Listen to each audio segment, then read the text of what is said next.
আমরা তো শুনেছি কাঁকড়া খেয়ে অনেকে নাকি শরীর টরীর খারাপ হয়েছে, ওরকম কিছু হবে না তো? এখানে কিছু হবে না তো? আমরা এখন আছি কিন্তু উদয়পুর বিচে। দাদা কি কি মাছ আছে এখানে? চিংড়ি, কাঁকড়া আছে, ভেটকি মাছ আছে, শার্টিং আছে। ভেটকি কোনটা? ভেটকি আছে এটা তো কাঠরুই মনে হচ্ছে আমার। এটা হলো ভোলা ভেটকি।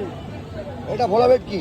আচ্ছা, আর এটা শার্টিং মাছ। শাটিং আর পিতল মাছ আছে, লোটে মাছ আছে, আমুদি মাছ আছে, চিংড়ি আছে, দু রকমের পমফ্রেট আছে, কাঁকড়া আছে। আচ্ছা, কাঁকড়াটা নেবো একটু হাতে। হ্যাঁ, আর এই কাঁকড়াটা কি খাওয়া যায়? খাওয়া যায়। এটা কত করে পিস, কত করে? এটা 100 টাকা পিস। 100 টাকা। এই এক পিসের দাম 100 টাকা। এটা 3 পিস 200 টাকা পড়বে। এটা 3 পিস 200 টাকা পড়বে। এখানে কি সব রান্না বান্না করে দেবে? রান্না করে। রান্না করে।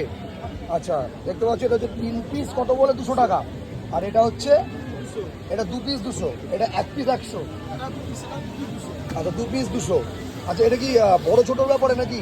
আচ্ছা, আমরা তো শুনেছি কাঁকড়া খেয়ে অনেকে নাকি শরীর টরীর খারাপ হয়েছে, ওরকম কিছু হবে না তো? এখানে কিছু হয় না। এখানে কিছু হবে না তো?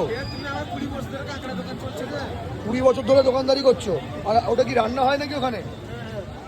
আর এখানে রান্না হয়। রান্নাতে মানে এগুলো কি মানে কিভাবে মাটিয়ে দেবে? মাংসের মতো গ্রেভি হবে।